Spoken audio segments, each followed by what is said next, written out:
أعوذ بالله من الشيطان الرجيم. بسم الله الرحمن الرحيم.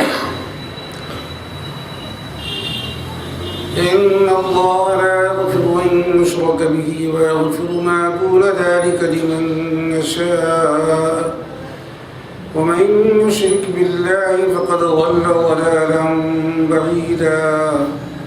إن يدعون من دونه إلا إناثا وإن يدعون إلا شيطانا مريدا لعنه الله وقال لأتخذن من عبادك نصيبا مفروضا ولأضلنهم ولأمنينهم ولآمرنهم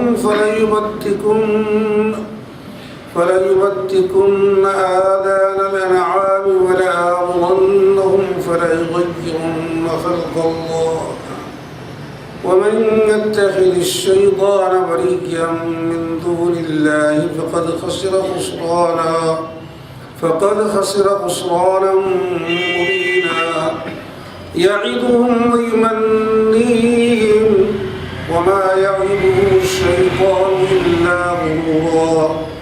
أولئك مأواهم جهنم ولا يجدون عنها محيصا. والذين آمنوا وعملوا الصالحات سندخلهم جنات تجري من تحتها الأنهار خالدين فيها أبدا وعلى الله حقا ومن أصدق من الله قيلا. ليس بأمانيكم ولا أماني أهل الكتاب من يعمل سوءا يجز به ولا يجد له من دون الله وليا ولا نصيرا. ومن يعمل من الصالحات من ذكر أو أنثى وهو مؤمن فأولئك يدخلون الجنة ولا يظلمون نقيرا. ومن أحسن دينا ممن أسلم وجهه لله وهو محسن واتبع ملة إبراهيم حنيفا واتخذ الله إبراهيم خليلا. ولله ما في السماوات وما في الأرض وكان الله بكل شيء محيطا. آمنت بالله صدق الله العظيم وصدق رسوله النبي الكريم.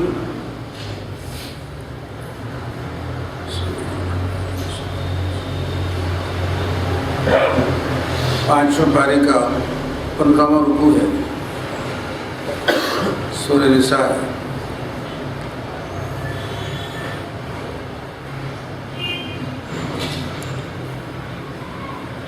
اس سے پہلے کی آیتوں میں یہ ارشاد ہوا تھا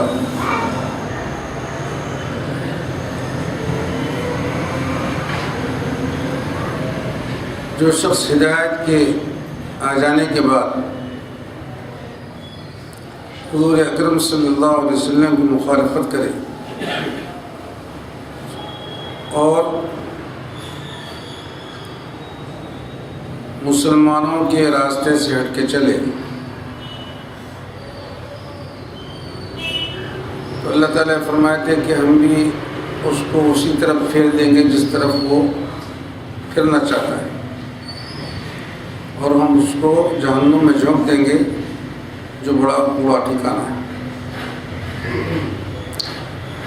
اب آگے ارشاد ہوتا ہے ان اللہ لا یغفر ان یشرک بہ ویغفر ما دون ذلک۔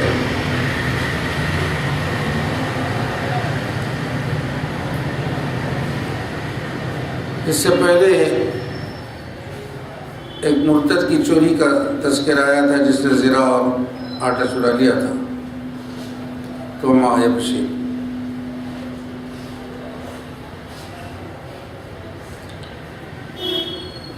اگر وہ صرف چوری کرتا تو ہم اس کی مغفرت کر دیتے، مطلب یہ کہ توبہ کے بعد، لیکن اس شرک کو کفر اختیار کیا ہے، اس لیے اس کی مغفرت کا کوئی سوال نہیں۔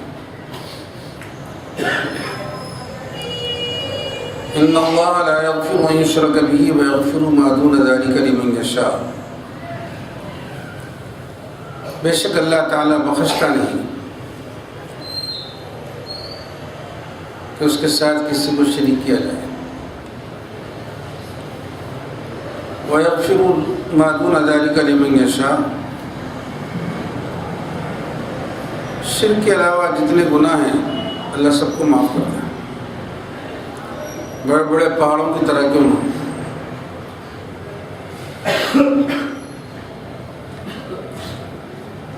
مگر مشرک کو معاف نہیں کرتا۔ دنیا میں بھی یہ قاعدہ ہے، بڑے بڑے مجرموں کو ہلکی سزائیں دے کے ختم کر دیا جاتا ہے، معاف کر دیا جاتا ہے، لیکن ملک سے بغاوت کرنے والے کو معاف نہیں کیا جاتا، اس کو پھانسی دی جاتی ہے۔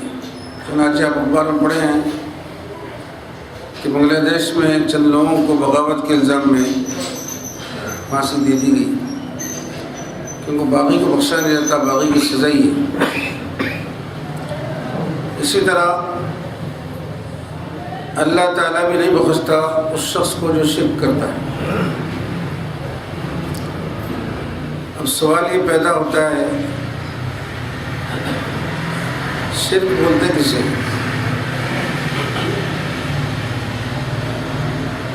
اللہ کی تعالیٰ کی ذات میں، اس کے صفات میں، اس کے افعال میں، آثار میں کسی اور کو شریک جاننا ہے ماننا، یعنی خدا کی عبادت، اس کی عظمت کے برابر کسی کو سمجھنا، یہ شرک ہے۔ شرک کی دو قسمیں ہیں، ایسے کئی اقسام بنائے ہیں، ایک شرک فی العقیدہ ہے، ایک شرک فی الاعمال ہے۔ نہ عقیدے میں اللہ تعالیٰ کے برابر کسی کو سمجھنا، نہ اللہ تعالیٰ کے لیے جو عمل کرتے ہیں وہ کسی غیر اللہ کے لیے کرنا،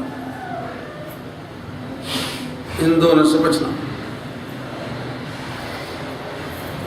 افراط و تفرید، زیادتی کبھی نہیں کرنا، کسی کو مخلوق میں سے اللہ کے برابر اونچا لے کر کھڑا کر دینا،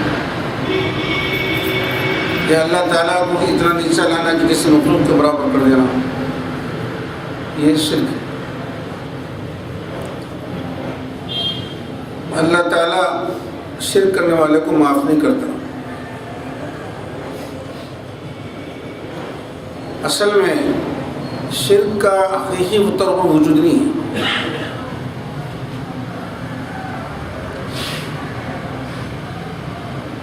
شرک صفت ہے، اس کا موصوف کوئی شریک ہونا، اور صفت بغیر موصوف کے قائم نہیں ہوتی۔ جب تک موصوف ہو تو پھر صفت بھی ہوگی، موصوف ہی نہ ہو تو صفت کہاں سے آئے گی؟ تو شرک بھی صفت ہے، تو شرک حقیقی کا وجود نہیں ہے، یہ شرک اعتباری ہے، یعنی شرک معتبر ہو رہا ہے ذہنوں میں، تو سزا جو دی جاتی ہے وجود جرم پر دی جاتی ہے، تو جس جرم کا وجود نہ ہو پھر یہ سزا کیوں ہے؟ شرک کا وجود نہیں ہے تو پھر سزا کیوں ہے؟ جبکہ سزا وجود جرم پر دی جاتی ہے، جرم کا تو وجود نہیں ہے، پھر سزا کیوں دی جائے گی؟ تو اللہ تعالیٰ نے جس کو نہیں کہا اس کو ہے کہنا بڑا ظلم ہے۔ اللہ یہ کہا کہ میرا کوئی شریک نہیں ہے، میرا کوئی مماثل نہیں ہے، میرا کوئی برابر نہیں ہے، تو اللہ تعالیٰ جس کو نہیں فرمایا اس کے ہے ہونے کا قائل ہو رہا ہے، اور جو ہے ہونے کا قائل ہو رہا ہے یہ بڑا ظلم ہے، اور یہ ظلم بڑا عظیم ہے۔ ان الشرک لظلم عظیم، اس لیے اللہ تعالیٰ مشرک کو معاف نہیں کرتا۔ اللہ تعالیٰ نے جس کو وجود نہیں بخشا اس کا قائل ہو رہا ہے، جو چیز ہے نہیں ہے اس کا قائل ہو رہا ہے کہ ہے، بلکہ اس لیے اللہ تعالیٰ مشرک کو معاف نہیں کرتا. اس کے علاوہ جتنے بڑے بڑے گناہ ہیں سب کو معاف کر دیتا ہے. تو خدا کی ذات میں، اس کے صفات میں، افعال میں، آثار میں کوئی اللہ کا شریک نہیں ہے، وہ تنہا ہے، اکیلا ہے.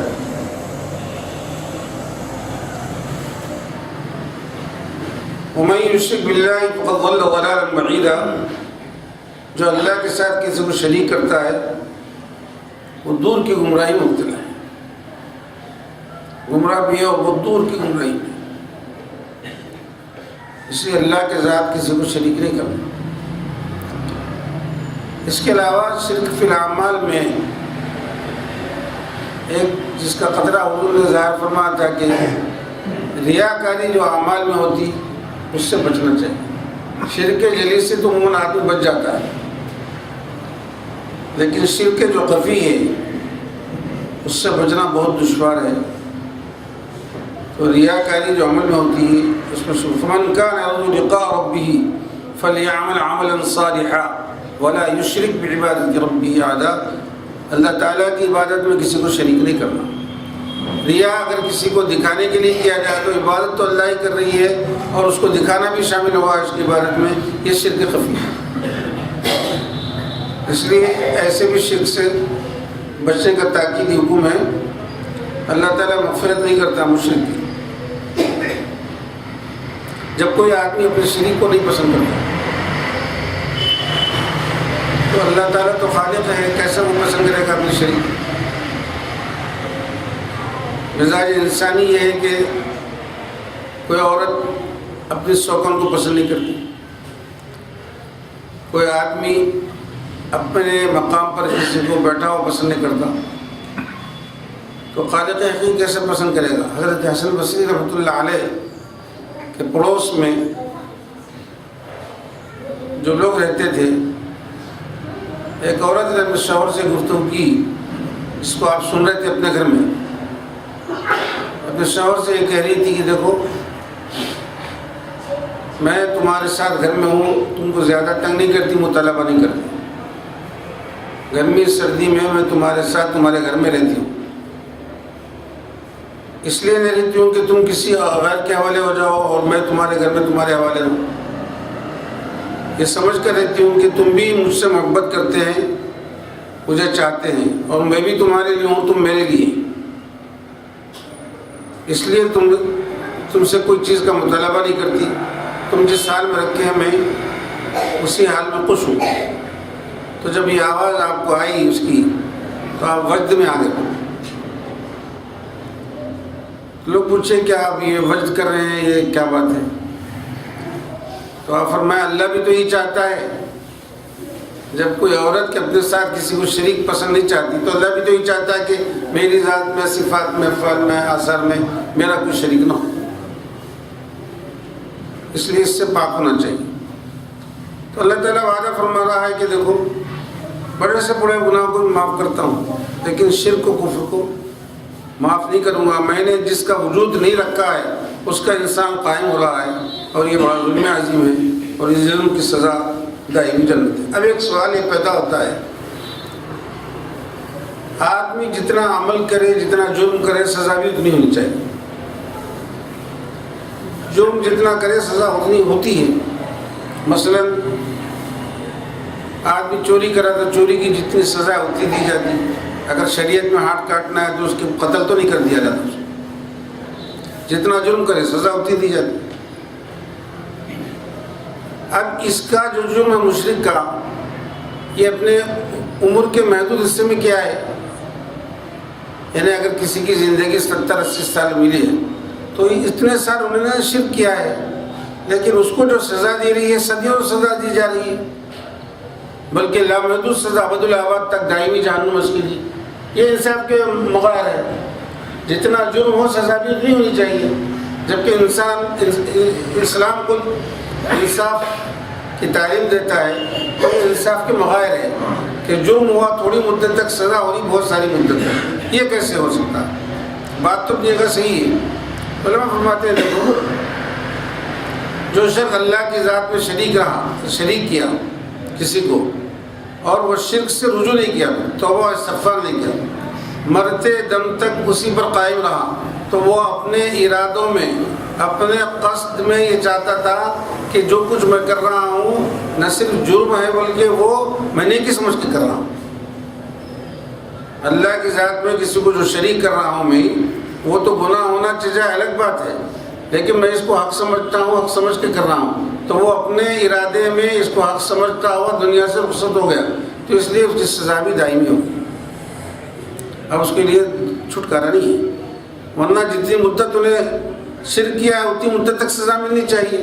اگر وہ توبہ کر لیتا ہے اپنے مرنے سے پہلے تو یہ سمجھا جاتا ہے کہ وہ شرک سے شروع کر لیا ہے، چونکہ توبہ نہیں کیا تو وہ شرک کو صحیح سمجھا اور اسی پر اس کی موت ہوئی، تو دائمی طور پر اس کو جہنم میں جھونکا جائے گا۔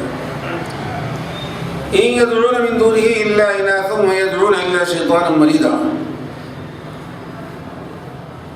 اللہ کے علاوہ جو اس کی عبادت کرتے ہیں وہ سب عورتیں ہیں، وہ صرف عورتوں کی عبادت کرتے ہیں۔ چنانچہ یہ لات، عزا، منات سب عورتوں کے نام ہیں۔ نائلہ، اساف، نائلہ بھی عورت ہے، تو یہ اپنے بتوں کو، اپنی دیویوں کو عورتوں کے نام سے رکھتے ہیں اور عورتوں کی پوجا کرتے ہیں۔ اور ان کا مشرکوں کی عقیدہ تھا کہ ملائکہ اللہ کی بیٹیاں ہیں۔ یہ جو بت وغیرہ ہیں یہ سب اس کی اولاد، خاندان، قبیلہ ہے، سمجھتے ہیں، ان کو شریک کرتے ہیں، یہ سمجھ کے شرک کرتے ہیں۔ دوسرا یہ سمجھتے تھے کہ یہی بالذات تصرف کرتے ہیں، یہی معبود ہے، یہی خدا سمجھتے تھے، اس لیے ان کی عبادت کرتے ہیں۔ تیسرے سمجھتے اللہ تعالیٰ یہ عالم بنا کے تھک گیا ہے، لہذا اب ان کے حوالے کر دیا ہے، یہ لوگ عالم کے انتظام کو سنبھالے ہوئے ہیں۔ اس طرح وہ لوگ شرک کرتے تھے۔ اللہ تعالیٰ کسی بھی شرک کو پسند نہیں کرتا، وہ خالق یکتا ہے، وہ تمام امور کا انتظام خود کرتا ہے۔ اب اس کی خلاقیت میں کوئی شریک نہیں ہے، وہ تنہا اکیلا ہے۔ تو یہ یا تو وہ عورتوں کی عبادت کرتے ہیں، چنانچہ وہ اپنے کسی مرد دیو کو بھی مردانہ حیثیت سے پوچھتے ہیں تو زنانی زیور اس کو پہنا دیتے ہیں، اس کے گلے میں، فلاں فلاں میں۔ اس لیے یہ عورتوں کی پوجا کرتے ہیں۔ وَإِن يَدْعُونَ إِلَّا شَيْطَانًا مَرِيدًا، یا وہ عبادت کرتے ہیں اور وہ عبادت کرتے ہیں سرکش شیطان کی۔ صرف اوپر دو باتیں بولے، پہلے بولے وہ صرف عورتوں کی عبادت کرتے ہیں، دوسرے بولے وہ صرف شیطان کی عبادت کرتے ہیں، تو دونوں میں تضاد ہو گیا۔ ابھی پہلا حسب جو ہوتا تو یہ معلوم ہو رہا تھا کہ اس کے علاوہ کسی کی عبادت نہیں کرتے، دوسرا حسب یہ ہے کہ صرف شیطان کی بھی پوجا کرتے ہیں۔ تو معلوم ہوا کہ علماء فرماتے ہیں شیطان کے بہکانے سے ہی وہ عورتوں کی عبادت کرتے ہیں، شیطان کی اطاعت ہی میں کرتے ہیں۔ اگر ان کو شیطان نے اچکا تھا تو وہ عورتوں کی عبادت کیسے کرتے، پوجا کرتے، جبکہ عقل اس کو قبول نہیں کرتی۔ لعنہ اللہ، اللہ نے اس پر لعنت کی۔ لعنت کے معنی ہے رحمت سے دور کر دینا۔ لعنت کے معنی ہے اللہ اپنی رحمت سے کسی کو دور کر دے تو ملعون ہو جائے۔ اللہ تعالیٰ جب فرمایا گا کسی پہ لعنت تو اللہ کی رحمت سے دور ہوگا۔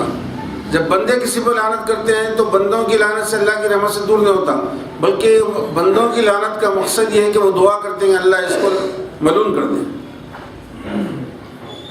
ایک معروضہ ہے۔ تو لعنہ اللہ، اللہ اپنی رحمت سے اس کو دور کر دیتا ہے۔ وَقَالَ لَأَتَّخِذَنَّ مِنْ عِبَادِكَ نَصِيبًا مَفْرُوضًا۔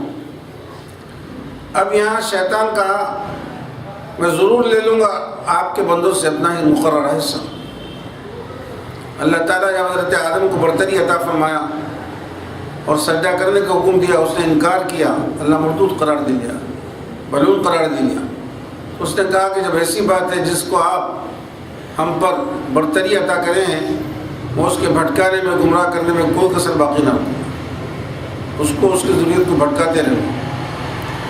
تو یہ قال کا فاعل ابلیس ہے. ابلیس نے کہا کہ میں لے لوں گا آپ کے بندوں سے اپنے مقررہ حصہ. وَلَأُضِلَّنَّهُمْ 4 دعوے کیا انہیں, قسم کھایا 4. میں قسم کھاتا ہوں کہ میں گمراہ کروں گا ان کو. انہیں راست سے ہٹا دینا ایک بات ہوتی ہے, یا گمراہی کے راستے میں ڈال دینا. وَلَأُمَنِّيَنَّهُمْ میں قسم کھا کے کہتا ہوں ان کو جھوٹی آرزو میں مبتلا کر دوں. چنانچہ انسان کا مزاج ہے کہ وہ آرزویں کرتا ہے, ارمانیں کرتا ہے, جو ممکن نہ ہو اس کی بھی آرزو کرتے رہتا, جبکہ ممکن ہے. خیالات کی دنیا میں کھو جاتا ہے. کبھی دنیاوی زندگی کو بنانے کے لیے وہ بڑے بڑے پلاننگ کرتا ہے. کبھی یہ سوچتا ہے کہ آرزو کرتا ہے کہ یہ میدان حشر نشر قائم ہی نہ ہو, جنت دوزخ یا کچھ نہیں ہوتا ہے. یا یہ کہتا ہے کہ وہ کہ اللہ تعالیٰ ہم کو معاف کر دے گا, کوئی ہم سے حساب کتاب نہیں لے گا, ایسی آرزو کرنے لگتا ہے. یا ہم کو چھڑا دیں گے کوئی, تو جھوٹی امیدوں میں ان کو مبتلا کر دیتا ہے. وَلَآمُرَنَّهُمْ فَلَيُبَتِّكُنَّ آذَانَ الْأَنْعَامِ اور وہ قسم کھا رہا ہے کہ میں ضرور ان کو حکم دوں گا کہ وہ اپنے جانوروں کے کان کاٹ دیں. زمانے جہالت میں یہ ہوتا تھا, اگر کوئی اونٹنی 5 بچے دے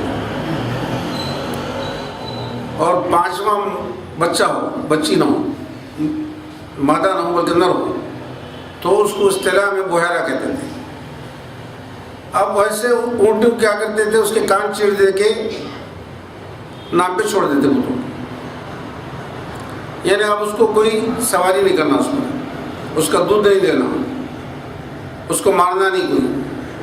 وہ جہاں جاتی ہے, جس جگہ جاتی ہے, اس کو کھانے سے کوئی نہیں روکنا. جس جگہ کنویں میں جا کے پانی پینا چاہتی ہے, اس کو پینے سے کوئی نہیں روکنا.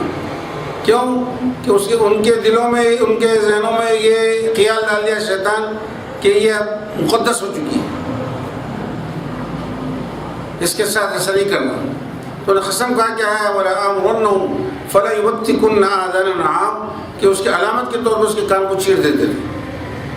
اب یہ مقدس اونٹنی ہے, اس کو کوئی ہاتھ نہیں لگانا, اس کو مارنا نہیں, اس پہ سواری نہیں کرنا, اس کا دودھ نہیں دھونا, یعنی جس کی ملک چاہے جا کے کھا لے, کوئی روکنا نہیں اسے, جہاں جائے پانی پی لے, جہاں جائے بیٹھ جائے, یہ چھوڑ دی گئی ہے.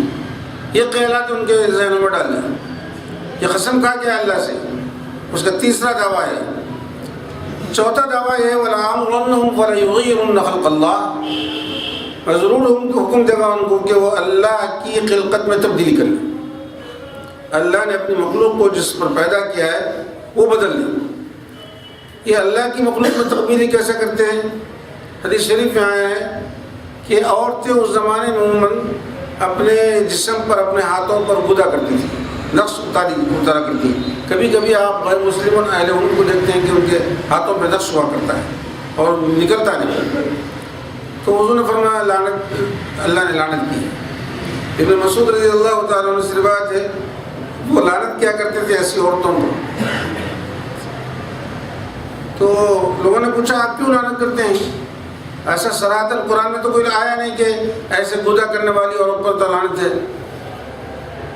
قرآن میں کہاں ہے بتائیے؟ میں بتاتا ہوں ضرور. قرآن میں کیا ہے, تم پڑھتے رہے قرآن. وَمَا آتَاكُمُ الرَّسُولُ فَخُذُوهُ وَمَا نَهَاكُمْ عَنْهُ فَانْتَهُوا حضور جو کچھ دیتے ہیں اسے لے لیں, جس سے منع کرتے ہیں اس سے رک جائے. تو حضور اکرم صلی اللہ علیہ وسلم خود لعنت کی ہے ایسی عورتوں کو. یا تغیر جو اللہ کی مخلوق میں کر دیتے تھے کہ عورتیں دوسری عورتوں کے بال لگاتی تھیں. چنانچہ ہم پر فقہ کے طور پر یہ دوسری عورتوں کے بال کے جو چھٹلے ہوتے ہیں منع ہے وہ لگانا, تاگے وغیرہ کی اجازت ہے, لیکن دوسری عورتوں کے بال اپنی بالوں کے ساتھ ملا کے لگانا منع ہے. تو بولے یہ تغیر ہے اللہ کی خلقت میں. پھر تیسری بات یہ ہے کہ مرد عورتوں کی شباہت اور صورت اختیار کرتے اور عورتیں مردوں کی شباہت صورت اختیار کرتے. چنانچہ آج بھی آپ دیکھ رہے ہیں کہ بہت ساری عورتیں پہچانی جاتی کہ عورت ہے یا مرد ہے, انہوں نے لباس سے ہی اختیار کر رکھا ہے. اپنے بال کٹا دیتے ہیں مردوں کی طرح، ان کو پتہ نہیں چلتا کہ عورت ہی مرد بسا اوقات. اسی طرح مرد بھی کیا کر رہے ہیں، اتنے بال بڑھا رہے ہیں کہ چوٹی ڈال رہے ہیں، اور عورتوں کو بال نہیں ہوتے تھوڑی پہ، تو مرد کو ہوتے ہیں تو وہ لوگ نکال دے رہے ہیں، تغیر کرتے رہے ہیں، اپنے داڑھیاں مڈا دے رہے ہیں. یہ خلقت میں تبدیلی ہے. انہوں نے کہا کہ میں ضرور ایسا کروں گا. اللہ تعالیٰ نے جو اپنی مخلوق کو جس پر پیدا کیا ہے، میں ان کی شکل و شباہت کو بدلنے کا حکم دیتا ہوں. چنانچہ یہ ہر شہر میں ہر ملک میں کثرت سے یہ چیزیں رہی ہیں. عورتیں مردوں کی طرح آوازیں نکال رہی ہیں، مرد عورت کی طرح نکال رہے ہیں، شباہت اختیار کر رہے ہیں، لباس اختیار کر رہے ہیں، شکل و صورت اختیار کر رہے ہیں، مردوں کے برابر آنے کی کوشش کر رہے ہیں. اسی طرح تغیر احکام میں بھی ہے. اللہ نے جس کو حلال کر دیا اس کو حرام قرار دے دے، یا حرام جس کو کر دیا اس کو حلال قرار دے دے. ایسا بھی ہو رہا ہے. تو میں اس کا بھی 4 باتوں کی قسم کھایا اس نے، اور یہ کر رہا. اب اس میں یہ بات ہے کہ میں تیرے بندوں میں سے بیٹھا ہوں گا. تو یہاں کثرت پہ دلالت کرتا ہے کہ چند لوگ بچ جائیں گے، بقاسط میرے چکر میں آئیں گے. اور ایک جگہ ہے قرآن میں کہ بہت کم لوگ اس کے چکر میں آئیں گے. تو دونوں میں تضاد معلوم ہو رہا. علماء فرماتے ہیں دیکھو اللہ کی مخلوق میں فرشتے لاتعداد ہیں. اگر ان کو ملا لیا جائے تو انسانوں کے ساتھ اللہ کی مخلوق میں تو کم لوگ ہی اس کے چکر میں ہیں، زیادہ لوگ نہیں ہیں. بظاہر ہم دیکھتے ہیں کہ شیطان کے چکر میں زیادہ لوگ ہیں. چنانچہ مسجد میں اگر اذان ہوتی ہے، نماز کے لیے بلایا جاتا ہے تو کم لوگ آتے ہیں، زیادہ لوگ نہیں آتے ہیں. تو زیادہ لوگ اس کے چکر میں ہیں، بہت زیادہ اس کے اتباع کر رہے ہیں، اس کی اطاعت کر رہے ہیں، وہ جیسا بولے سن رہے ہیں، بہکا رہا ہے. اور جب قیامت قائم ہوگی تو وہ اب صاف انکار کر دے گا. میں تو صرف دعوت دیا تھا، قبول تم لوگ کیے، میں کیا کروں.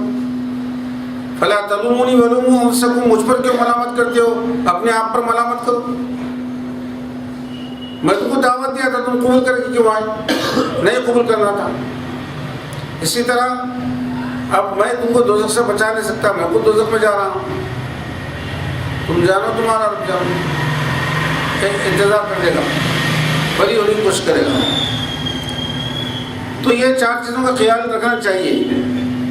وہ گمراہ کرے گا، راست سے ہٹا کر گمراہی مبتلا کر دے گا.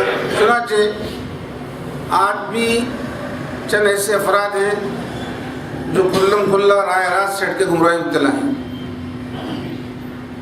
بعض نیک اولاد ہیں، ان کی پریشانیاں بڑھ کہ ہمارے ماں باپ ایسے ہیں، ہم کیا کریں. اگر کچھ کہیں ان کو تو بھائی تم اپنا دیکھو، میری طرف نہیں آنا، ایک دم بھڑک جاتے ہیں. وَأُضِلَّنَّهُمْ، ان کو گمراہ کر کے چھوڑ دوں گا. اب ہدایت کا راستے پہ آ ہی نہیں رہے، وہ کسی کی بات مان رہے نہیں. مجھ کو نصیحت کرنے کی ضرورت نہیں ہے، مجھے میرے حال پر چھوڑ دو. اگر زیادہ کچھ کریں تو لڑے جھگڑے پہ آمادہ ہوں گے. تو قسم کہا کیا ہے، وَلَأُضِلَّنَّهُمْ وَلَأُمَنِّيَهُمْ، جھوٹی عارضوں میں مبتلا کر دیتا ہے، آخرت کے متعلق، دنیا کے متعلق، قبر کے متعلق. اب لوگ یہ کہتے ہیں ہاں تمہارا عمل تم کر لے جاؤ، ہمارا ہم دیکھ لیں گے، ہمارا اللہ کا کافی ہے، فضل کافی ہے. یہ ایسی باتیں کرتے ہیں. یقیناً اللہ فضل کرے گا، لیکن اس کا مطلب یہ نہیں کہ اتباع سنت سے ہٹ جائیں. آدمی کی نجات کا دار و مدار تو حضور اکرم صلی اللہ علیہ وسلم کی سنتوں کے اتباع میں ہے. اگر حضور کی سنتوں کو فراموش کر دے تو دین باقی کہاں رہے گا. فرائض قائم ہے حضور کی سنت سے، اللہ کی معرفت ہو رہی ہے حضور کی وجہ سے. اگر حضور کے اسوہ کو چھوڑ دیں گے تو آدمی دین پر کہاں قائم رہے گا، نکل جائے گا، دور ہو جائے گا. تو ایک دھوکہ ہے. وَمَن يَتَّخِذِ الشَّيْطَانَ وَلِيًّا مِّن دُونِ اللَّهِ فَقَدْ خَسِرَ خُسْرَانًا مُّبِينًا، جو شیطان کو اپنا دوست بنا لے اللہ کے علاوہ، وہ کھلم کھلا خسارے میں مبتلا ہے. فَقَدْ خَسِرَ خُسْرَانًا مُّبِينًا، اسے جا بجا کہ شیطان کو، کافروں کو اپنا دوست مت بناؤ، مشرکوں کو اپنا دوست مت بناؤ، ایمان والوں کو اپنا دوست بناؤ، اللہ والوں کو اپنا دوست بناؤ. یعیدہم ویمنیہم وما یعیدہم الشیطان الا غرورا، وہ تم سے جھوٹے وعدہ کرتا ہے شیطان، اور جھوٹی آرزوں میں مبتلا کر دیتا ہے. اور شیطان کا وعدہ تو دھوکے سے کم نہیں ہے، یعنی صرف دھوکہ ہے. اس کا وعدہ تو جتنا ہے سب دھوکہ ہے. اس کے دھوکے میں مت آؤ. کتنے وعدے وعیدے کرتا ہے، یہ سب غلط ہے. وعدے دیکھو اللہ تعالیٰ کی سنت ہے، اگر کہیں وعید آئی تو اس کے ساتھ وعدے بھی لگتا ہے. کہیں رحمت کا ذکر آیا تو رحمت اس کے بعد بیان کر دیتا ہے. کافروں کا ذکر آیا تو اس کے بعد ایمان والوں کا ذکر کرتا ہے. تو اللہ تعالیٰ اس سے پہلے اس کی سزاؤں کا اس کا ذکر کیا تھا. اب کیا کیا ہے؟ ایمان والوں کا ذکر کرا گیا ہے کہ شیطان کو دوست نہیں بنانا، اللہ کو چھوڑ کر یہ کلم کلّا خسارہ ہے. اور جتنے وعدے کرتا ہے وہ سب جھوٹے وعدے کرتا ہے، جھوٹی آرزو مبتلا کرتا ہے. اور شیطان کا وعدہ دھوکہ ہے. دھوکے سے بچو کیونکہ دنیا خود دھوکہ ہے. دنیا ظلم کے حدیث شریف میں دنیا ایک دھوکہ ہے. ولا يحصلها الا بالظلم، دھوکے کے بغیر حاصل نہیں ہوتی. تو دھوکے میں پڑنا ہی نہیں چاہیے آدمی کو. اولئک مأواہم جہنم، یہ ان کے اب تک جرائم بیان ہو رہے تھے، اب اس کی سزا بیان ہو رہی. اولئک مأواہم جہنم ولا یجدون عنہا محیصا، یہ وہ لوگ ہیں جن کا ٹھکانہ جہنم ہے جو ایسا کرتے ہیں. ولا یجدون عنہا محیصا، جب اللہ تعالیٰ ان کو جہنم میں ڈال دے گا تو وہاں سے فرار کا کوئی راستہ نہیں ملے گا، وہ نکل نہیں سکیں گے، جہنم میں ہی رہیں گے. ولا یجدون عنہا محیصا، کافر و مشرک دائمی طور پر جہنم میں رہیں گے، اس سے باہر نہیں آ سکیں گے. البتہ جو لوگ ایمان رکھتے ہیں کسی عمل کی سزا پر اگر وہ جہنم میں جائیں گے تو اپنی سزا پا کر پاک ہو کر نکل جائیں گے. دونوں کی سزا میں فرق ہے. کافر اور مشرک کو جو دوزخ میں ڈالا جاتا ہے وہ دائمی طور پر اس کے اندر رہیں گے. مسلمان کو، ایمان والوں کو جو ڈالا جاتا ہے پاک کرنے کے لیے ڈالا جاتا ہے، ان کی گندگی دور نکل جائے. اللہ کی رحمت میں جب گناہ گار زیادہ ہو جاتا ہے تو پاک ہو کے نکلتا ہے. رحمت کا دریا کو ناپاک نہیں کر سکتا. برخلاف اس کے اگر دنیا میں کوئی غلاظت لے لے اور 7 سمندر کے پانی سے اس کو دھوتا رہے تو غلاظت کبھی پاک نہیں ہوتی. تو کفر و شرک ایسی نجاست ہے 7 سمندروں سے بھی پاک نہیں ہو سکتی. اور اللہ کی رحمت ایسا سمندر ہے کہ بڑے بڑے مجرم اور گناہ گاروں کو پاک کر دیتا ہے، اور ان کی ناپاکی کا دریائے رحمت پر کوئی اثر نہیں پڑے گا. ان کا ٹھکانہ ہمیشہ جہنم ہے اور اس سے نکل بھی نہیں سکیں. والذین آمنوا وعملوا الصالحات سندخلهم جنات تجری من تحتها الانہار خالدین فیہا ابدا وعد اللہ حقا ومن اصدق من اللہ قیلا. جو لوگ ایمان لائے اور نیک عمل کی، قرآن میں عموماً جہاں ایمان کا تذکرہ آتا ہے وعملوا الصالحات بھی آتا ہے، ایمان لانا اور نیک عمل کرنا. ہم ان کو داخل کریں گے ایسی جنت باغات میں جس کے نیچے سے نہریں بہتی ہیں، جس میں وہ ہمیشہ رہیں گے. اللہ کا وعدہ سچا ہے، اور اللہ کے بات سچی بات سے بڑھ کر کس کی بات ہو سکتی ہے؟ اللہ سے بڑھ کر کون ہے سچ بولنے والا؟ شیطان تو دھوکہ دیتا ہے، اللہ کا وعدہ سچا ہے. اس کے بعد بھی دنیا میں انسان جھوٹے وعدوں کے چکر میں آتے ہیں، سچائی کو بہت کم قبول کرتے ہیں. چنانچہ شیطان کیا کرتا ہے؟ اعمال کو خوبصورت بنا کے پیش کرتا ہے. تو آدمی اس کی قباحت کے باوجود بھی اس کے چکر میں آ جاتا ہے، بدصورتی بد شکلی کے باوجود. کیوں کہ شیطان کیا کر رہا ہے؟ اس کو خوبصورت بنا کے پیش کر رہا. قرآن میں وَزَيَّنَ لَهُمُ الشَّيْطَانُ أَعْمَالَهُمْ، جیسے دیکھیں آپ ایک بدصورت شخص بھی اگر میک اپ کر لے تو ذرا حسین نظر آنے لگتا ہے. ایک کالا پیلا آدمی بھی اچھے کپڑے پہن لے تو ذرا خوبصورت آنے لگتا ہے، اس کا جمال نکھر کے آتا ہے. تو جب شیطان برائیوں کو خوبصورت بنا کے پیش کرتا ہے تو آدمی اس کی برائی پر تحقیق کر کے نہیں جاتا، بلکہ اس کے ظاہر کو دیکھ کے اس کو قبول کر لیتا ہے. تو اس لیے دنیا میں بھی ایسی ہو رہا ہے. تو شیطان تو ایسے کرتا ہے، آپ کو برائیوں کو حسین بنا کے پیش کرتا، برائیوں میں کوئی نیکی کا راستہ بتا دیتا. لیکن اللہ تعالیٰ فرمایا کہ ایمان لا کر نیک عمل جو کریں گے ہم ان کو ایسے باغات میں رکھیں گے جس کے نیچے نہریں بہتی ہیں. یہ باغ کی خوبصورتی کی علامت ہے. ایسا باغ ہو کہ جس سے نیچے سے نہر جا رہی ہے، اوپر باغ کے اوپر بیٹھے ہیں، یہ اس کے حسن و جمال کو پیش کر رہی ہے. اور اللہ اپنے وعدے میں سچا ہے، اور اللہ سے بڑھ کر بات میں کوئی سچا نہیں ہو سکتا.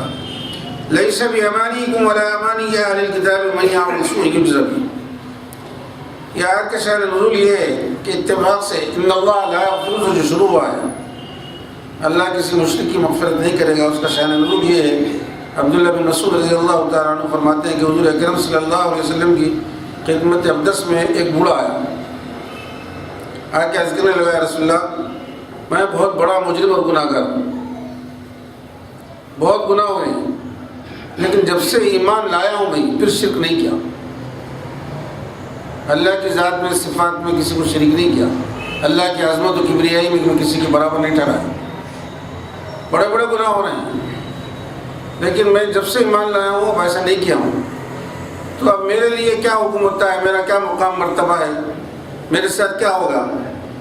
تو حضور نے فرمایا اس کو مغفرت کی بشارت دی۔ تو مجرم ہے، بڑے بڑے گناہ کیا ہے، لیکن شرک سے توبہ کر لیا ہے، تیرے لیے اب مغفرت کے سامان فراہم ہو گئے۔ جو شخص مرنے سے پہلے توبہ کر لیتا ہے تو اس لیے اس کے لیے مغفرت کے سامان فراہم ہو جاتے ہیں۔ لیس بِأَمَانِيِّكُمْ وَلَا أَمَانِيَّ أَهْلِ الْكِتَابِ، یہاں مکالمہ ہے مسلمانوں میں اور یہودیوں اور نصرانیوں میں، ایک مکالمہ ہے، بحث ہوئی تھی۔ وہ لوگ یہ کیے کہ یہودی یہ بولے کہ ہمارے نبی تمہارے نبی سے پہلے موسیٰ علیہ السلام، ہماری کتاب تمہاری کتاب سے قدیم ہے۔ تو مسلمان یہ جواب دیے ہمارے نبی آخر الزمان، ان کے بعد کوئی نبی آنے والا نہیں ہے، ہماری کتاب اب آخری کتاب ہے، اس کے بعد کوئی کتاب آنے والی نہیں ہے جو تمہاری کتابوں کی تصدیق کرتی ہے، لہٰذا ہم برتر ہوئے۔ وہ لوگ یہ کہنے لگے کہ نبی ہمارے پہلے ہیں، کتاب ہماری پہلے ہے، شریعت ہماری پہلے ہے، لہٰذا ہم برتر ہیں۔ تو یہ لوگ اس کے جواب میں بولے کہ ایسا کیسا ہو سکتا ہے، یہ تو نبی آخر الزمان ہے، کتاب آخری ہے، سب کچھ ہے، اس کے بعد کوئی امت آنے والی نہیں ہے، آخری امت میں ہم نبی کی یہ برتری ہم کو حاصل ہے۔ تو اللہ تعالیٰ اس کے جواب میں آیت نازل کیا، لیس بِأَمَانِيِّكُمْ وَلَا أَمَانِيَّ أَهْلِ الْكِتَابِ، یہ تمہارے آرزوؤں سے اللہ کے احکام بدلنے والے نہیں ہیں، نہ اہل کتاب کے آرزوؤں سے۔ مَن يَعْمَلْ سُوءًا يُجْزَ بِهِ، جو اگر برا عمل کرے گا تو اس کو سزا دی جائے گی، جس کا عمل برا ہوگا اس کو سزا دی جائے گی۔ یہ جب آیت نازل ہوئی تو صحابہ اکرام بہت پریشان ہو گئے، بڑے متفکر ہو گئے کہ ہر آدمی سے کچھ نہ کچھ برائیاں لفظ سے تو ہو ہی جاتی ہے، اب اس کی سزا ملیں گی تو بچیں گے کون؟ سزا میں پورے چلے جائیں گے ہم لوگ، بچنا مشکل ہے۔ بالآخر انہوں نے حضور اکرم صلی اللہ علیہ وسلم کی خدمت میں معروضہ پیش کیا، یا رسول اللہ یہ جو آیت نازل ہوئی ہے تو سب کو ختم کر دی ہے، برائی کس سے نہیں ہوتی، برائی کی سزا ملی تو بچے گا کیا ہمارے پاس، کون بچے گا اس سے؟ خود ابو بکر صدیق رضی اللہ تعالیٰ عنہ حضور اکرم صلی اللہ علیہ وسلم کی خدمت میں حاضر ہوئے، عرض کر لگے کہ رسول اللہ یہ آیت جو نازل ہوئی ہے اس سے بڑے پریشان ہیں کہ برائی کی سزا ملے گی، تو برائیاں تو ہوتی رہتی ہیں انسان سے۔ تو حضور نے فرمایا دیکھو فکر مت کرو، عمل کرتے رہو جاؤ، یہ تمہارے حق میں نہیں ہے، یہ تو کافروں کے لیے ہے، مسلمانوں کے لیے کیا ہے؟ آیت تو سب کے لیے ہے نا، برائی کی سزا تو ملے گی۔ تو اللہ تعالیٰ دنیا میں برائی کے جو حالات پیدا ہوتے ہیں اس کا کفارہ دنیا میں ہی کر دیتا ہے۔ حدیث شریف میں آیا ہے دیکھو، کیا تم لوگ بیمار نہیں پڑتے؟ بیمار پڑتے ہیں، کیا تم کو کوئی رنج و غم نہیں، مصیبت نہیں پہنچتی؟ تو پہنچتی ہے پھر ہم۔ تو اللہ تعالیٰ یہ تمہارے جو برائیاں سزا ہو رہی ہے اس کا کفارہ ہی کر دیتا، ان مصیبتوں کی وجہ سے ان گناہوں کو معاف کر دیتا، ان رنج و غم کی وجہ سے ان برائیوں کو معاف کر دیتا ہوں، ان بیماریوں کی وجہ سے ان کے گناہوں کو معاف کر دیتا ہوں۔ اس لیے حدیث شریف میں آئے بیمار سے جا کے دعا کرانا، ابتلا کی حالت میں رہتا ہے انہیں گناہ معاف ہوتے رہتے ہیں اس کے، اور بیماری کی حالت میں صدق دل سے اللہ تعالیٰ کو پکارتا ہے، اس کی دعا مقبول مستجاب ہوتی ہے اور اس کے گناہ معاف ہوتے رہتے ہیں۔ حدیث شریف میں اگر کسی کو ایک کانٹا چبھ جائے تو بھی نیکیاں ملتی ہیں اس کو قدم قدم پر، بلکہ روایت میں یہاں تک آیا ہے اگر کوئی شخص اپنا کوئی سامان ایک جیب میں رکھا ہے، اس کو یہ یاد نہیں رہا کہ کون سی جیب میں رہا ہے، تلاش کر رہا ہے، بس اوقات کنجی جیب میں ہوتی ملتی نہیں گاڑی، دوسرے کا سامان میں یا دستی میں لپٹے جاتی ہے، کاغذوں میں جاتی ہے یا کونے میں چلی جاتی ہے، ادھر تلاش کر لیتا ہے، ادھر تلاش کرتا ہے، ادھر تلاش کرتا، تو اللہ تعالیٰ فرمایا کہ اس کا بھی اجر ملے گا اس کو، ایک جیب میں رکھ کے دوسرے جیب میں ڈھونڈنے کا بھی اجر ملے گا اس کو۔ تو حضور فرمایا کہ بھئی جزا بھی تمہارے برائیوں کا کفارہ تو ہی ہو جاتا ہے، البتہ کافر و مشرک کی برائیوں کا کفارہ یہ نہیں ہوگا، کیونکہ ان کے ایمان نہیں ہونے کی وجہ سے کوئی عمل قبول نہیں ہوگی۔ چنانچہ ان اللہ لا یغفر، اللہ مغفرت نہیں کرے گا، دنیا میں نہیں، آخرت میں نہیں کرے گا مغفرت، دنیا میں تو ان کو چانس ہے، اگر اپنے شرک و کفر سے وہ توبہ کر لے مرنے سے پہلے تو مومن شمار ہوں گے، بڑے بڑے مجرم کیوں نہ ہوں۔ سفیان مدینے میں چڑھائی کے عہد کے وقت میں ایمان لائے، وحشی حضرت سیدنا حمزہ کو قتل کیے، ایمان لے کے آئے، ہندا ابو جہل کی بیوی، سفیان کی بیوی حضرت حمزہ کلیجہ چبا دی، ایمان لے کے۔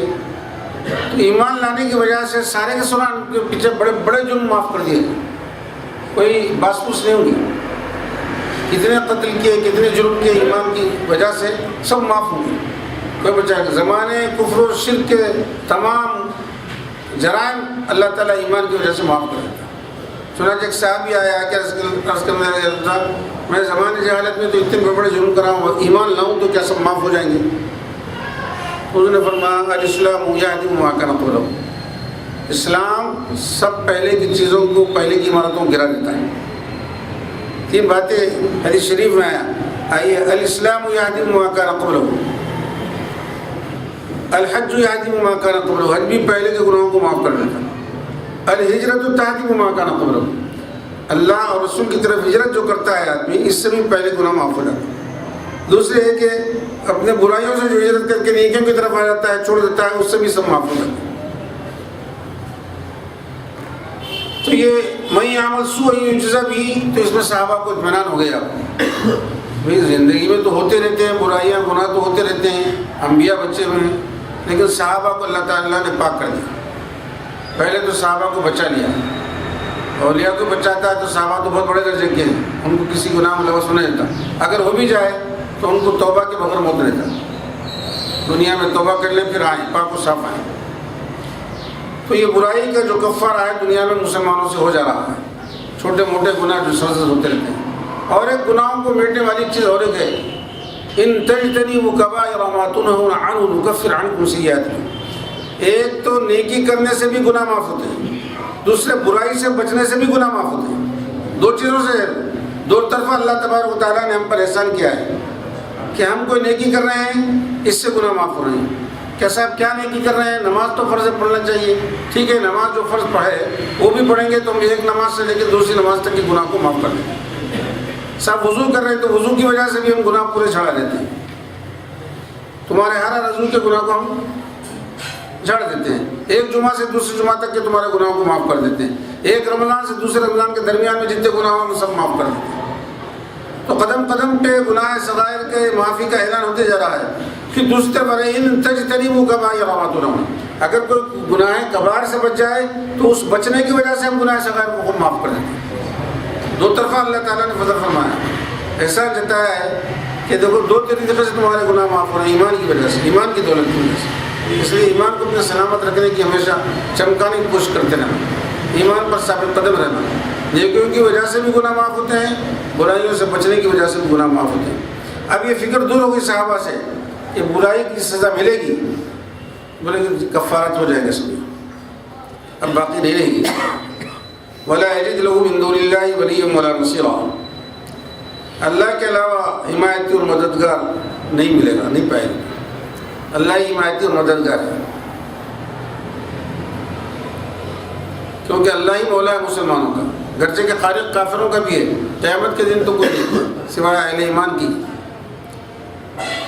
وہ تو دنیا میں اللہ تعالیٰ کو مانی نہیں تھی، تو اس لیے قیامت میں صرف اللہ تعالیٰ مسلمان اہل ایمان ہی کی مدد کرے گا، انہی کی مغفرت کرے گا، انہی کو معاف کرے گا، انہی کو معاف کرنے کے سامان فراہم کرے گا سب، جس کو اللہ چاہتا ہے، جیسے آیا ہے کہ وَيَغْفِرُ مَا دُونَ ذَلِكَ، اللہ جسے چاہتا ہے معاف کر دیتا ہے گناہ صغائر میں سے یا اور گناہ کبائر میں سے۔ جن کو سزا دینا چاہے اللہ تعالیٰ کا دوزخ سزا دے کے پاک کر کے لائے گا دوزخ سے، تو دوزخ میں جانا بھی ایک مسلمان کا پاکی حاصل کرنے کے لیے، کافر پاک نہیں ہوتا دوزخ میں، لیکن مسلمان پاک ہو جاتا ہے دوزخ سے بھی، ان کو پاک کر کے لا کے پھر جنت میں منتقل کر دیتا ہے اللہ تعالیٰ۔ وَمَن يَعْمَلْ مِنَ الصَّالِحَاتِ مِن ذَكَرٍ أَوْ أُنثَىٰ وَهُوَ مُؤْمِنٌ فَأُولَٰئِكَ يَدْخُلُونَ الْجَنَّةَ وَلَا يُظْلَمُونَ نَقِيرًا، اوپر سزاؤں کا ذکر تھا، کہ کوئی برائی سرزد ہو جائے تو سزا ملے گی. اب نیکیوں کا ہے، جو کوئی آدمی مرد ہو کہ عورت ہو نیک عمل کرے بشرطے کہ وہ مومن ہو. وہ مومن ایمان کی شرط رکھی گئی ہے. اگر ایمان کی شرط اٹھا دی جاتی ہے اور کوئی بھی آدمی نیک عمل کرتے ہیں مرد و عورت، کوئی اعتبار نہیں ہوگا، ان کی نیکیوں کو کوئی اعتبار نہیں ہوگا. صرف ایمان شرط ہے. ایمان کے ساتھ اگر اعمال ہو تو یہ کارگر ہے. اس لیے کہ دونوں سے بچا ہے. ان اللہ لا یغفر فرمایا کہ شرک فی العقیدہ سے بھی بچنا، انہیں شرک فی العمل سے بچنا. جو اعمال اللہ کے لیے مختص ہے وہ عمل بندوں کے لیے نہیں کرنا، اور عقیدوں کو پاک و صاف رکھنا. تو جو کوئی مرد و عورت مسلمان نیک عمل کرے تو فاولئک یدخلون الجنۃ، اللہ تعالیٰ ان کو جنتوں میں داخل کرے. ولا یظلمون نقیرا، اور تل برابر بھی اللہ تعالیٰ ذرہ برابر بھی، دھاگے کی نوک کے سرے کے برابر بھی ظلم نہیں کرے گا، رائی کے دانے کے برابر بھی، بلکہ سوئی کے ناکے کے برابر بھی کسی پر ظلم نہیں کرے گا. ولا یظلمون نقیرا. ومن احسن دینا ممن اسلم وجهه لله وهو محسن واتبع ملة ابراہیم حنیفا واتخذ اللہ ابراہیم خلیلا.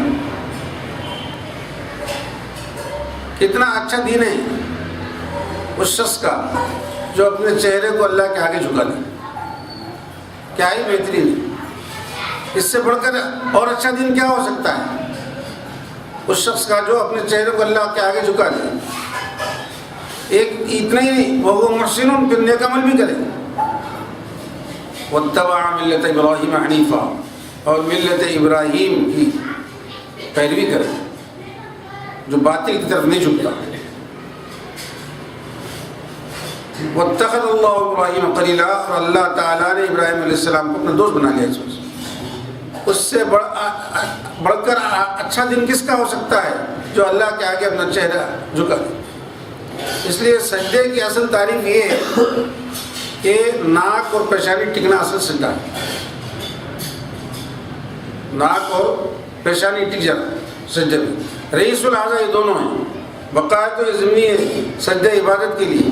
یہاں ایک دھوکہ کھاتے ہیں کبھی کبھی لوگ، اور کبھی کبھی کچھ ایسے قسم کے لوگ دوسروں کو بھی چکر میں ڈال دیتے ہیں. بھائی دیکھو سجدہ ہوتا ہے 2 گھٹنے ٹکنے سے، 2 پیر ٹکنے سے، اور پیشانی ناک ٹکنے سے، 2 پنجے ٹکنے سے.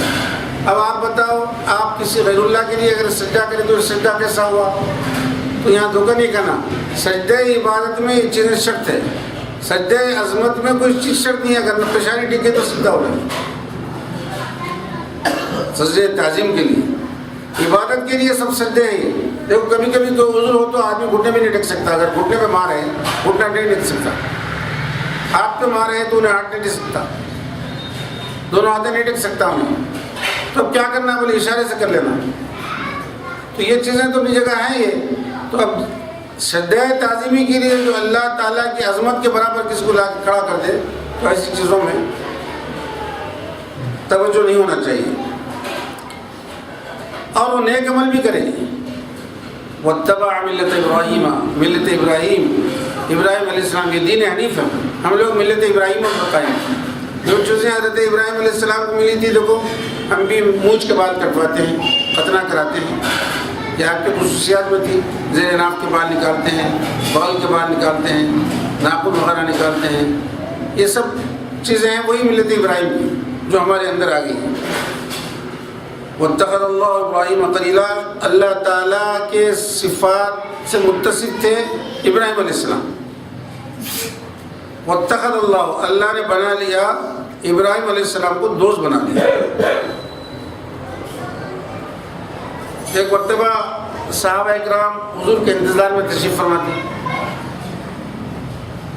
جب سب مل کے بیٹھے تو کوئی نہ کوئی گفتگو ہوتی، تو ان میں گفتگو چھڑ گئی ہے کہ اللہ تعالیٰ نے آدم کو صفی اللہ بنایا، نوح کو نجی اللہ بنایا، ابراہیم کو خلیل اللہ بنایا، موسیٰ کو اس سے بڑھ کر کلیم اللہ بنایا، عیسیٰ کو اپنا کلمہ قرار دیا، روح اللہ بنایا.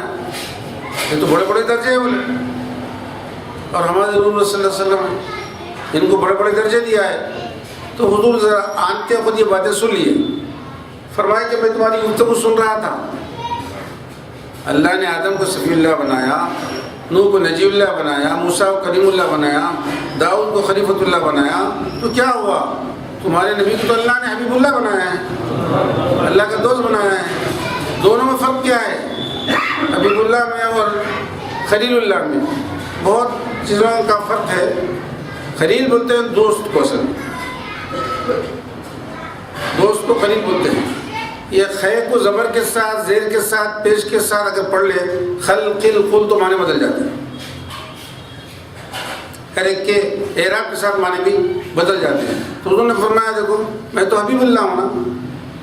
فرق دونوں میں عام یہ ہے، خلیل اللہ ہمیشہ اللہ کی رضا چاہتے ہیں، اللہ راضی رہے، دعا کرتے رہے۔ اور ابراہیم علیہ السلام نے دعا کی، اپنی مغفرت کی، رب اغفر لی ولی میری اور میرے والدین کی مغفرت فرما۔ حبیب اللہ جو ہوتے ہیں اللہ تعالیٰ ان کو دوست بناتا ہے اور ان کی رضا چاہتا ہے۔ خلیل اللہ کی رضا چاہتا ہے اور اللہ حبیب کی رضا چاہتا ہے۔ چلو قرآن کریم میں کئی جگہ ہے کہ ہم اس سے راضی ہو گئے جس سے آپ راضی ہیں، ہم نے قبلے کو پھیر دیا ہے اس جانب میں جس سے آپ راضی ہیں۔ تو اللہ حضور اکرم صلی اللہ علیہ وسلم کی رضا چاہتا ہے۔ اور ابراہیم علیہ السلام دعا کیے اللہ سے میری مغفرت فرما، اللہ تعالیٰ حضور کو فرمایا کہ ہم تو سب آپ کو معاف کر دیے، آپ اور ایمان والوں کو، والذین آمنوا معه کے صحابین ایدین، ان کو سفارشی بنائیں گے۔ تو بہت ساری چیزوں میں فرق ہے، قلت میں اور حبوت میں۔ تو حبیب کا مقام و مرتبہ بہت اونچا اور بڑا ہے، بہت اونچا ہے۔ یہ کیوں ہے؟ حالانکہ ابراہیم علیہ السلام جد ہیں حضور کے، حضور انہی کی اولاد میں سے ہیں۔ دیکھو یعقوب علیہ السلام باپ تھے، یوسف علیہ السلام بیٹے تھے، لیکن اللہ نے حکم دیا باپ کو بیٹے کو سجدہ کرو، حالانکہ بیٹے کا درجہ باپ سے کم ہے۔ ہونا تو یہ چاہیے تھا کہ بیٹے کو حکم دیتا باپ کو سجدہ کرو، نے الٹ کر دیا ہے کہ باپ کو حکم دیا بیٹے کا سجدہ کرو۔ یوں کیوں؟ تو علماء فرماتے ہیں اللہ کی صفاتوں میں سے ایک صفت کے زیادہ مظہر تھے یوسف علیہ السلام، ملک تھے، تو اللہ تعالیٰ نے ان کو حکم دیا کہ اس صفت کی وجہ سے کہ ان کو سجدہ کرو۔ تو معلوم ہوا آدمی میں جو خوبیاں رہتی ہیں، اگر ایسا نہیں ہوتا تو ایک کم عمر آدمی بڑے اونچے عہدے پہ نہیں فائز ہوتا کہ بڑے عمر کا آدمی اس کی خدمت کرے، ایک کم عمر آدمی ترقی کر کے نہیں جاتا اس کے اوپر۔ تو جو صفات اس کے اندر ہوتے ہیں اس کی وجہ سے اس کا مقام مرتبہ بڑا ہو جاتا ہے۔ تو اللہ تعالیٰ نے اس کی وجہ سے یوسف علیہ السلام کو سجدہ کرایا ہمارے یعقوب علیہ السلام سے۔ تو اللہ تعالیٰ نے حضور کے اندر جو خوبیاں رکھے ہیں، جیسے ابراہیم علیہ السلام اللہ کے صفات سے متصف تھے، لیکن حضور اللہ کی ذات اور صفات کے مظہر تھے، دونوں ذات کے بھی مظہر تھے، صفات کے بھی مظہر تھے۔ تمام صفات کا ظہور اللہ تعالیٰ حضور کے صفتوں سے کیا ہے، حضور کے افعال سے ہی کیا اپنی صفتوں کا ظہور، اور اللہ کی ذات کے حساب سے مظہر تھے کہ حضور نے فرمایا کہ اللہ کو دیکھنا ہے تو مجھے دیکھ لو، تو اللہ کی ذات ہے۔ تو حضور اکرم صلی اللہ علیہ وسلم اللہ کی ذات اور صفات کے مظہر تھے۔ وَلِلَّهِ مَا فِي السَّمَاوَاتِ وَمَا فِي الْأَرْضِ وَكَانَ اللَّهُ بِكُلِّ شَيْءٍ مُحِيطًا۔ زمین و آسمان میں جو کچھ اللہ کی ہے،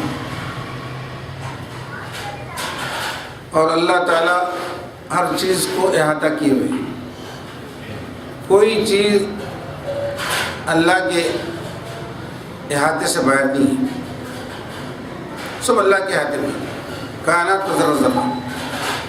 اس لیے اللہ تعالیٰ نے ایک حدیث قدسی میں فرمایا اگر میرے فیصلوں پر تم کو راضی ہونا نہیں ہے، من لم یرضى بقضائی، اگر تم میرے فیصلوں سے راضی نہیں ہوتے، میری قضاء و قدر سے، اور میری بلاؤں پر صبر نہیں کرتے، ومن لم یصبر علی بلائی، اور میری نعمتوں پر شکر نہیں کرتے، ومن لم یشکر علی نعمائی فلیطلب ربا سوائی، تو میرے علاوہ کسی اور رب کو تلاش کریں۔ اللہ کے علاوہ کوئی رب نہیں، کہیں ملتا ہی نہیں، اللہ ہی اکیلا، اللہ کا شریک بھی نہیں ملتا، نہ اللہ کے علاوہ کوئی رب ملتا ہے۔ تو ہر نہ ہو ہر مخلوق اللہ کے احاطے میں، اللہ کے احاطے سے باہر نہیں۔ اللہ تعالیٰ تمام چیزوں پر احاطہ کیا ہوا ہے، وہ اس کے احاطے سے کوئی چیز باہر نہیں ہے۔ ایک بات یہ کہ اللہ ہمارے ساتھ ہے، اللہ کی معیت کبھی کبھی مختلف جداگانہ حصے سے رہتی ہے، کیونکہ اللہ زمان و مکان جسم سے پاک ہے، پھر ساتھ ہونے کا کیا مطلب ہے؟ تو تو اللہ کبھی اپنی علم و قدرت سے کسی کے ساتھ ہوتا ہے، کبھی اپنی سماج سے ساتھ ہوتا ہے، کبھی اپنی بصارت سے ساتھ ہوتا ہے. دیکھ اللہ دیکھ رہا ہے مت کر ایسا، تو اللہ اس کو اپنی بصارت سے ساتھ ہے، جسم سے پاک ہے زمان و مکان سے، لیکن اللہ کے علم سے کوئی چیز خارج نہیں. اللہ کے علم ہے دیکھ. تو یہ مطلب ہے کہ اللہ اپنے علم سے ساتھ ہے، اپنی خبیر ہونے کی حیثیت سے ساتھ ہے، اللہ اپنے سمیع اور بصیر ہونے کی حیثیت سے ساتھ ہے. تو جو جیسا موقع آئے گا اللہ اس صفت کے ساتھ ہر شے کے ساتھ رہتا ہے، اور کبھی کوئی تنہا نہیں رہتا ہے. اللہ زمان و مکان سے پاک ہے، اور اللہ کے احاطے سے کوئی چیز باہر نہیں ہے. ہر چیز جو ہے کہ اس کے احاطے کے اندر ہے. بات کو جواب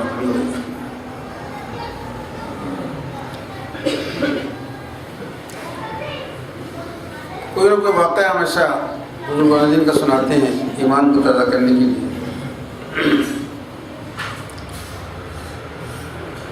مولانا روم کا ایک واقعہ آپ کو گزار دیتا ہوں.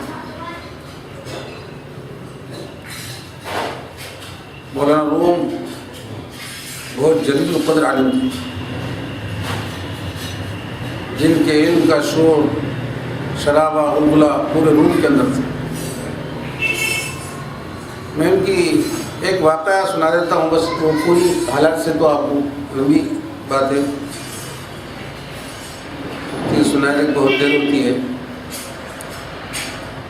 مولانا اپنے علم سے پورے روم کو روشن کیے ہوئے تھے.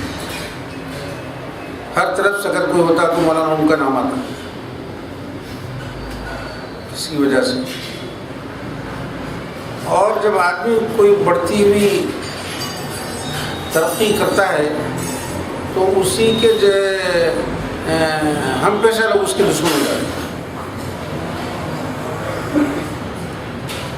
اس لیے فقہ کے اندر ہم پیشہ لوگوں کی گواہی اس کے مقابلے میں قبول نہیں کی جاتی. اس کے لیے ایک ہی کی پیسے تعلق. تو مولانا روم کے بھی چند علماء حاصل ہو گئے، اور کوئی حربہ کو سلٹا نہیں تھا کہ مجھے مخالفت کرنے کے لیے. اور اللہ تعالیٰ علم کے ساتھ ساتھ مولانا کو طرز بیان بھی ایسا دیا تھا کہ آدمی ہٹتا نہیں تھا گھنٹوں ان کی مجلس میں سے، پتھر کی طرح بیٹھا رہتا تھا. ایک دن یہ جو حاسدین تھے علماء ایک پلاننگ کر کے آئے کہ آج ہم کچھ گڑبڑ کریں. جب وہ تقریر کے لیے کھڑے ہوئے تو ان کی تقریر شروع کرنے سے پہلے ایک عالم نے کہا، مولانا آپ تو اپنے پسندیدہ عنوان پر جو ہفتوں مہینوں آپ اسٹڈی کرتے ہیں تقریر کر دیتے ہیں، کوئی کمال کی بات نہیں.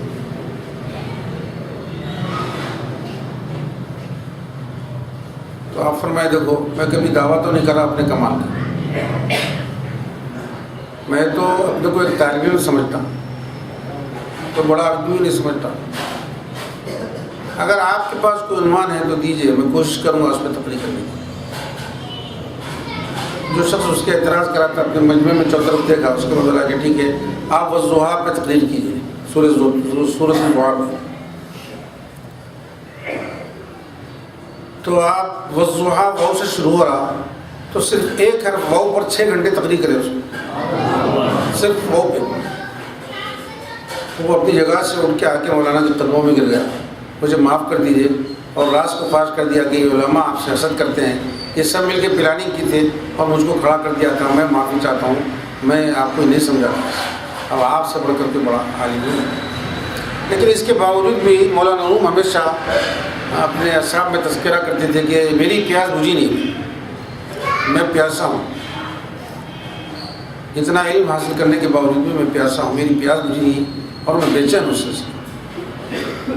حضرت شمس تبریز رحمۃ اللہ علیہ ان کے مرشد ہوئے، ابھی تک تو مرید نہیں ہوئے تھے.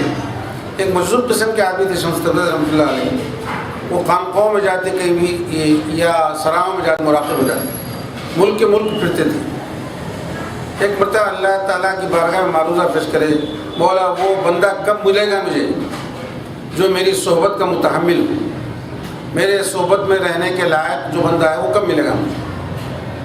اللہ سے معروضہ کہ تو ان کو حکم ہوا روم چلے جاؤ، تم کو مل جائے گا تمہارا مقصد.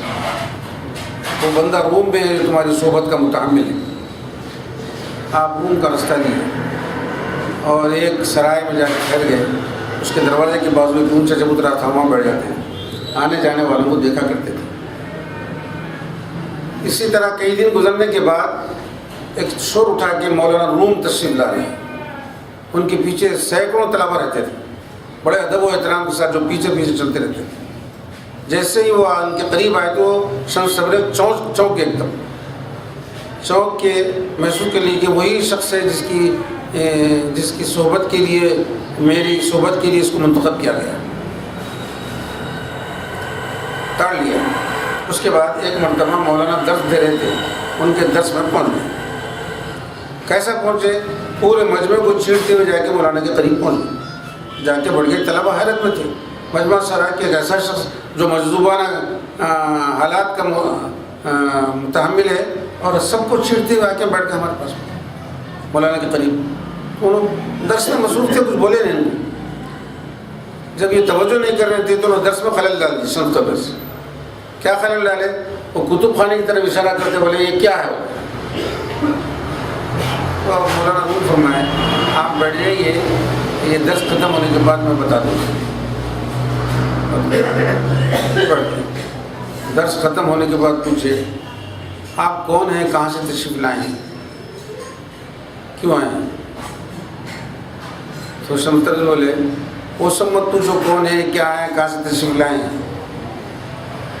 انسانیں آئے ہیں تمہارے پاس، یہ کیا ہے بولو. کتب خانے کی طرف، کتابوں کی طرف اشارہ کرتے ہوئے. تو مولانا روم فرمائے آپ کو دکھ رہا نہیں کیا ہے؟ میں تو بہت دور تک دیکھ سکتا ہوں مگر آپ کی زبان سے سننا چاہتا ہوں یہ ہے کیا؟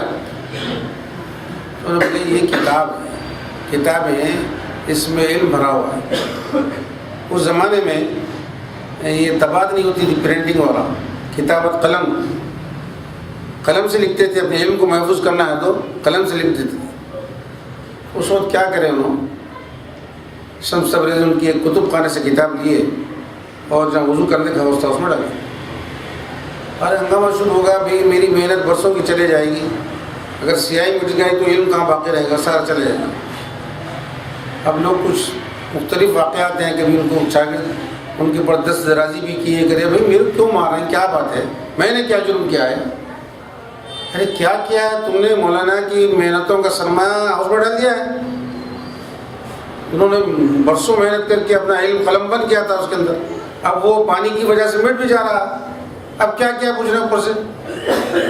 اتنی بات ہے، ٹھیک ہے، بلکہ وہ ہاتھ ڈال کے کتاب نکال کے دی تو ایک قطرہ بھی پانی نہیں تھا اس کو، حالانکہ حوض کے اندر تھی. جو مولانا روم دیکھے تو دنگ رہ گئے، یہ عجیب کیفیت ہے. اب اس کے بعد انہوں نے درس چھوڑ دیا. اب شمس تبریز کے پیچھے رہے.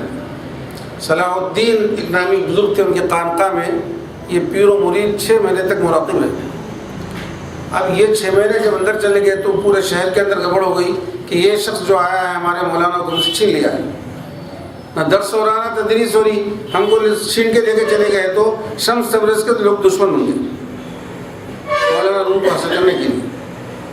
مولانا روم کو جتنا دینا تھا شمس تبریز دے دیے اور بولی کہ میں چلا جاتا ہوں. کچھ ہدایتیں کر دی، ہدایتیں کر کے مولانا روم کو جو علوم فروغ دینا تھا اپنی شاگردی میں لے کے تربیت کر کے دے دی. اس کے بعد ہوا یہ کہ ہلاکو خان کا پوترا جو سب مختلف ملکوں میں فتوحات کر رہا تھا، اور ان فتوحات میں حضرت فرید بن مسعود گنجا شکر بھی شہید ہو گئے اور شیخ فرید الدین عطار بھی شہید ہو گئے. دونوں شہید ہو چکے تھے.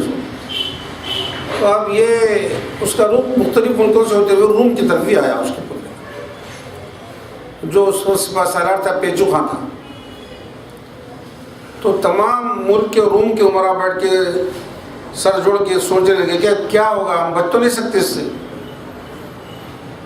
سب اس کے ہتھے چڑھ جائیں گے، کیا صورت ہے، اتنی طاقت ہے نہ قوت ہے نہ کوئی اور چیز ہے، اور سب جگہ فتوحات کرتے آ رہا ہے. کوئی رائے قرار پاری نہیں تھی، بچاؤ کی کوئی صورت بھی نہیں تھی، سوائے موت نظر آ رہی تھی. ان عمرا کی مجلس میں ایک مجذوبانہ کیفیت کا ایک شخص داخل ہوا. کپڑے بڑے بھی اس کے ایسے تھے جیسا کہ فقیر کے ہوتے ہیں. سلام کیے. سلام کرنے کے بعد عمرا یہ سمجھے کہ کوئی بھکاری آ گیا. جیسے ہی یہ لوگ یہ خیال کیے اس کے دل پہ القاء ہو گیا، تو وہ جواب دیا کہ میں کوئی بھکاری نہیں ہوں، تم سے بھیک مانگنے نہیں آیا ہوں، بلکہ تم کو بچانے کی تدبیر کرنے آیا ہوں۔ تم لوگ جو اپنی دولت خزانے جمع کرے تھے، اب لے جاؤ، کہاں لے جاتے ہیں؟ کس کے سر پہ اٹھا کے لے جاتے ہیں؟ اب موت سر پہ آ کے کھڑی ہے، اب کیا کر سکتے ہیں تم؟ تو یہ لوگ ذرا چونکے اور سر دھڑ کے سننے لگے کیا بولنا چاہتے ہیں۔ بچاؤ کی ایک ہی صورت ہے، تو بولے اور قریب آ گئے، بتائیے آپ کہ ہم بڑے احسان مانیں گے، ہمیں بچنے کی کیا صورت ہے؟ بس ایک ہی صورت ہے، مولانا روم کی خانقاہ میں جاؤ، اس بوڑھے کی اللہ بہت سنتا ہے، اگر وہ اپنے ہاتھ اٹھا دے تو تمہارے سب چیزیں بچ جائیں گی، جان بھی بچ جائیں گی، مال بھی بچ جائیں گی۔ یہ بول کے وہ نکل کے چلے۔ یہ لوگ سب مل کے اب پورے روتے پلاتے حضرت کی خانقاہ پہ اجتماع شروع ہو۔ تو حضرت بولے کیا بات ہے، یہ سب لوگ کیوں جمع ہو گئے ہیں؟ تو بولے نہیں، وہ پیچو خاں ہلاکو خاں کا پتر آ گیا ہے، اب ہمارے ملک پر جو لشکر کشی کر رہا ہے، اب لڑنے کی نہ ہمت ہے نہ بچنے کی کوئی صورت ہے، اب آپ پاس آئیں تو آپ فرمائیں شیخ فرید العطار مسعود گنج شکر جیسے شہید ہو گئے تو میں ان کے مقابلے میں کیا حصہ کرتا ہوں، میں کیا کر سکتا ہوں؟ سب رونے چیخنے لگے، کوہرام مچ گیا پوری آپ کے خانقاہ۔ تو آپ سن کے بولے اچھا ٹھیک ہے، بول کے اپنے روم میں جا کے مسلح اٹھائے، مسلح اپنے کاندھے پہ جا کے ڈال کے ایک طرف جانے لگے۔ لوگ بولے کہ لشکر آ گیا ہے، کدھر آیا ہے؟ ادھر ہی جانے لگے۔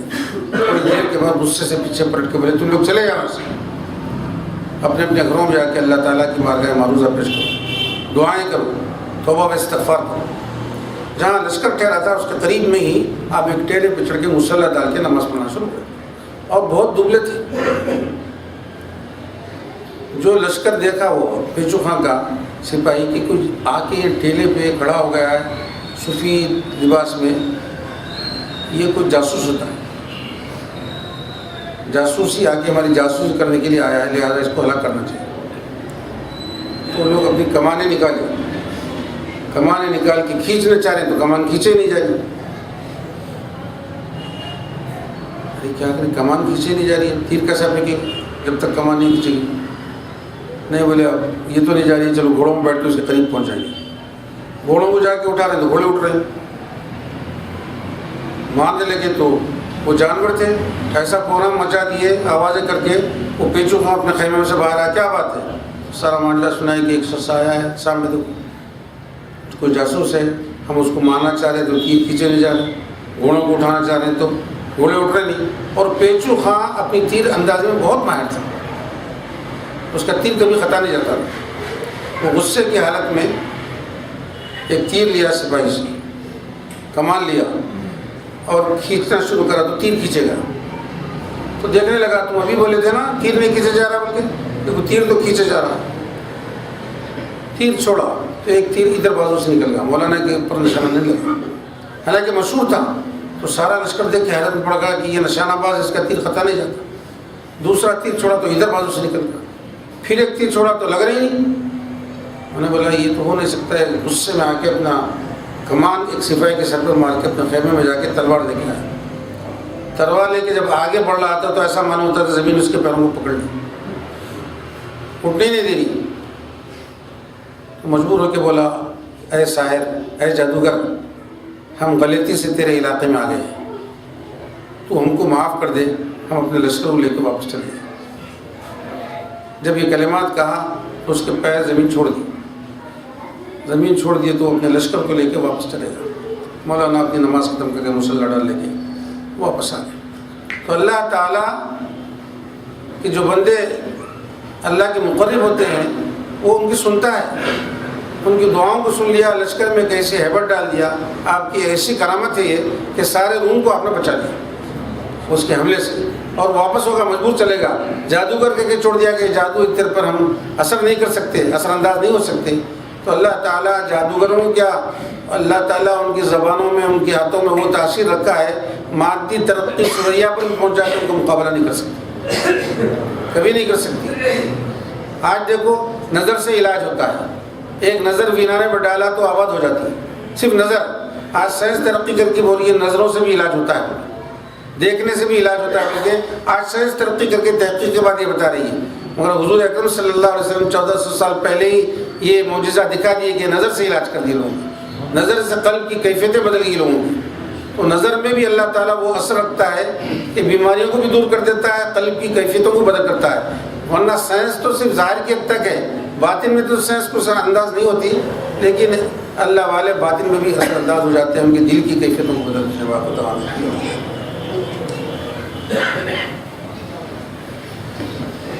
الحمدللہ رب العالمین. اللہم صلی علی سیدنا محمد وعلی آل سیدنا محمد عدد ما فی علم الصلاۃ اذا تقبل دوام ذکرنا.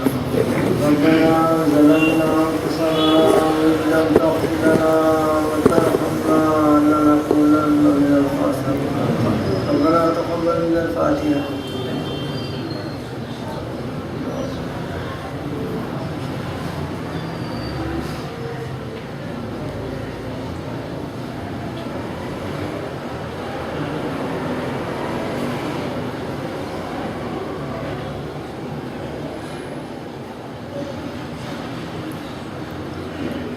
اللهم اغفر للمؤمنين والمؤمنات والمسلمين والمسلمات الأحياء منهم والأموات إنك سميع قريب مجيب الدعوات.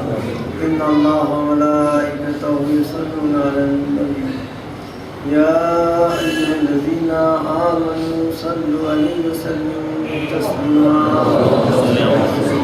وعلى آله سبحان ربك رب العزة عما يصفون وسلام على المرسلين والحمد لله.